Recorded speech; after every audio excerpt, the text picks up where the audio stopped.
Hoje eu trouxe duas perguntas para vocês, para a gente poder trabalhar um pouco em cima delas e, consequentemente, comentar um pouco sobre como solucionar melhor essas questões, essas perguntas que podem cair eventualmente numa prova, podem cair em algum tipo de exercício, e aí vocês vão ter talvez mais facilidade de conseguir resolver as questões através desse tipo de orientação.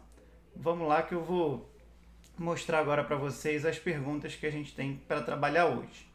Então, a pergunta que a gente tem aqui hoje é a seguinte: quantas raízes tem um molar inferior? E aí você tem quatro opções nesse primeiro momento.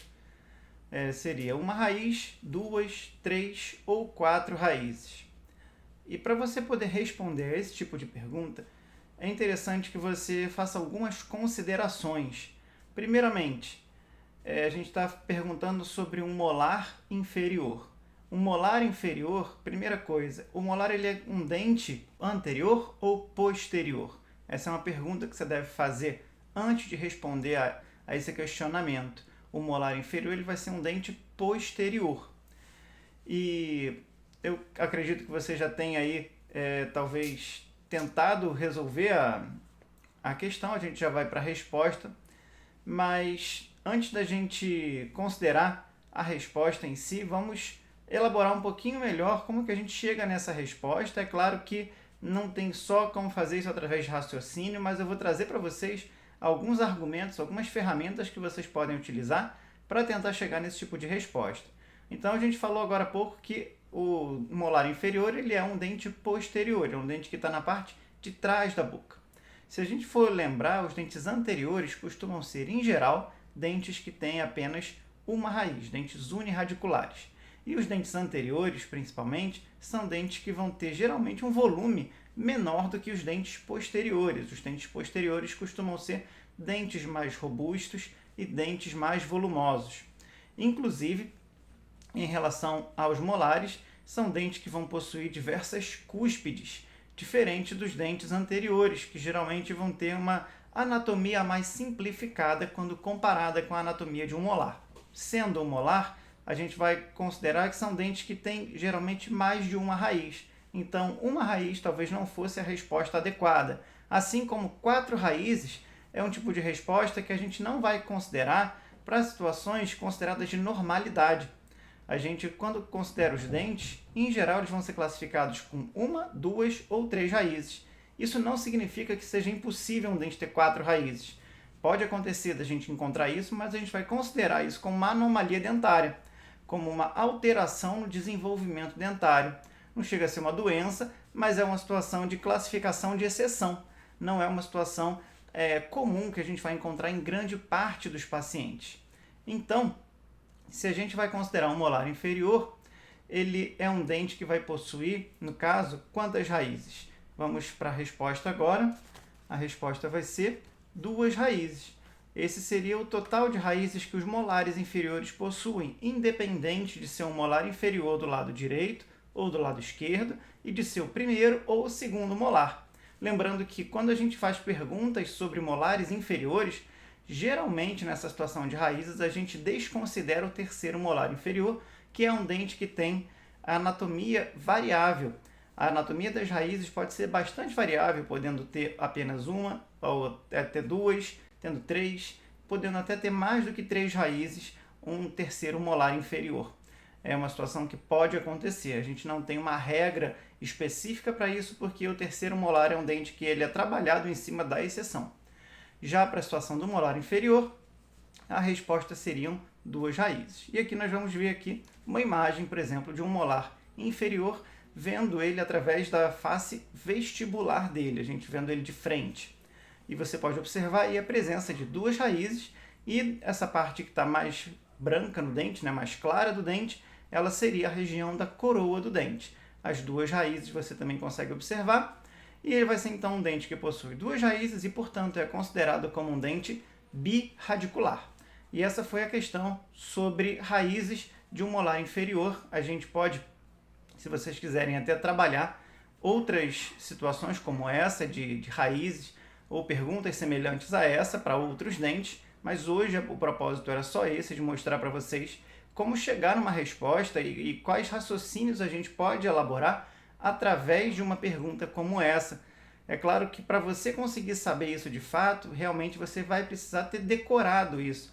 Isso é um tipo de coisa que a gente realmente precisa ler, precisa compreender e precisa gravar na nossa memória. A gente não tem como chegar numa resposta como essa através de um cálculo matemático ou através de uma elaboração, de uma dissertação.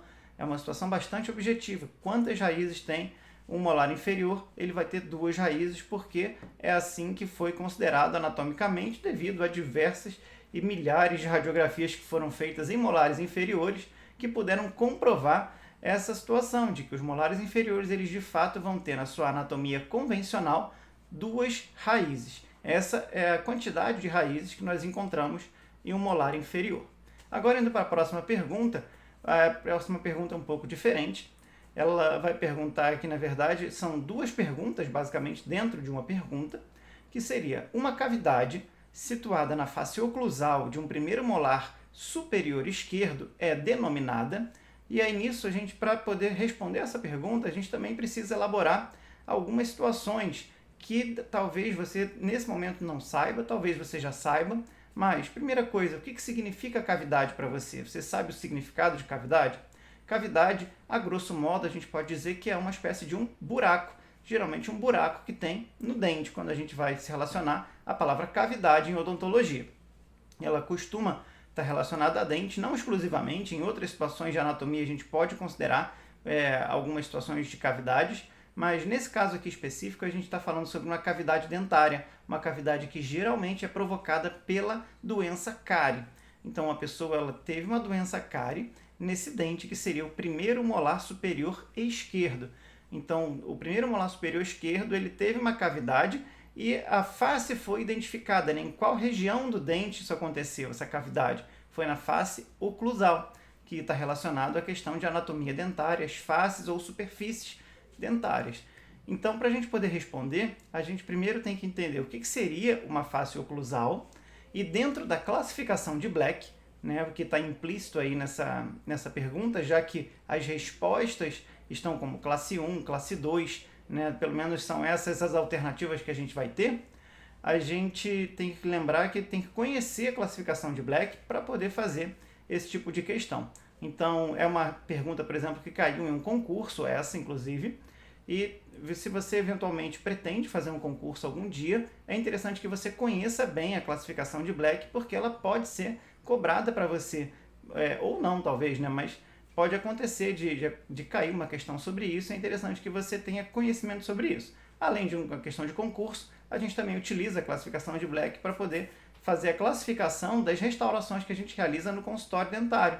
Quando a gente vai trabalhar, recebe um paciente, a gente pode colocar na ficha clínica do paciente a classificação da cavidade que aquele paciente possuía em determinado dente que estava cariado.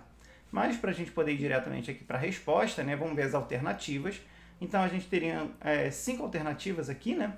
A primeira alternativa seria classe 1 no 26, a segunda classe 2 no 36, a terceira classe 2 no 26, a quarta classe 1 no 16 e a quinta classe 2 no 46. Então, aqui vocês percebem que o número 6 se repetiu frequentemente. O que significa isso? Significa que o dente que a gente está considerando é o dente número 6. Nós temos 8 tipos de dente, né, que a gente vai considerar na dentição permanente, e o dente número 6 vai ser o chamado primeiro molar. O primeiro molar ele vai ser sempre considerado como número 6, independente da arcada ou do lado que ele esteja. Então, se é um primeiro molar superior direito, ele vai ser o número 6. Se ele é primeiro molar superior esquerdo, ele também vai ser número 6. Se ele for da parte inferior, tanto direita quanto esquerda, a mesma coisa. Agora, já que a gente entendeu que o número 6 se repete em todas as alternativas aqui, a gente vai ter que focar em relação a entender o quadrante que esse dente está inserido. E qual seria o quadrante que esse dente está inserido? Se ele é um dente superior esquerdo, a gente precisa lembrar daquele quadrinho que mostra os quadrantes ou hemiarcos. E entre os quadrantes ou hemiarcos, a gente tem que lembrar, se é um quadrante, significa que é uma divisão por 4. Então a gente pode concluir que nós temos 4 quadrantes. E entre os 4 quadrantes, que seriam numerados de 1 a 4, qual seria o quadrante superior esquerdo? Como nós iniciamos pelo superior direito, que na nossa folha, né, na nossa frente, ele vai aparecer no lado esquerdo da folha ou da tela, mas a gente vai considerar como quadrante superior esquerdo, superior direito, o primeiro quadrante. Por quê? Porque a gente está considerando como se a gente estivesse de frente para um paciente. Então, o primeiro quadrante vai ser o quadrante superior direito, o segundo quadrante vai ser o quadrante superior esquerdo. Consequentemente, a gente consegue já encontrar a parte da resposta para essa pergunta, que seria que ele vai ser o dente número 26. Por que 26? 2 do quadrante superior esquerdo e 6 do primeiro molar. Então, a gente tem o primeiro molar superior esquerdo como dente 26. E é assim que a gente chega em parte da resposta. Nesse caso, a gente já elimina as alternativas que tenham 36, 16 e 46. E agora a gente vai focar nas classes. No caso das classes de Black, a gente tem aqui 2 exemplos, que seriam a classe 1 ou a classe 2. A classe 1 de Black é uma classificação em que ela vai contemplar principalmente as faces oclusal, de dentes posteriores, e a face palatina, de dentes anteriores. É claro que tem algumas exceções em relação a isso. A gente pode considerar, por exemplo, uma ocluso vestibular, né, uma oclusal e uma vestibular como classe 1 de Black, mas não necessariamente a gente vai considerar uma ocluso mesial, por exemplo, como classe 1. Na verdade, quando atingir uma face proximal, ou seja, se pegar uma mesial ou uma distal, ou até ambas as faces, né? Se tiver uma cavidade pegando, por exemplo, oclusal, mesial e distal, né? As 3 faces envolvidas, nós vamos chamar isso de classe 2, assim como uma mesial pura e simples, ou uma distal com oclusal, ou uma distal com vestibular, que seja, não importa qual seja a situação, nós podemos considerar como classe 2 de Black, sempre que houver envolvimento de uma face proximal de um dente posterior. Lembrando que a classe 2 de Black ela não vai ser considerada para dentes anteriores. Já a classe 1 de Black, ela tem sim uma parte que vai contemplar dentes anteriores, porém, nesse caso aqui dessa resposta, nós podemos considerar a resposta como a primeira alternativa, que seria classe 1 no elemento 26, porque a gente está tratando de uma face oclusal. Então, a face oclusal ela vai ser considerada como uma face simples e uma face que contempla a classe 1 de Black, porque ela não vai ter envolvimento de proximais. Isso é importante demais de você saber. Então, a face oclusal ela vai ser considerada como classe 1 de Black. E no dente 26, porque ele vai ser o primeiro molar superior esquerdo.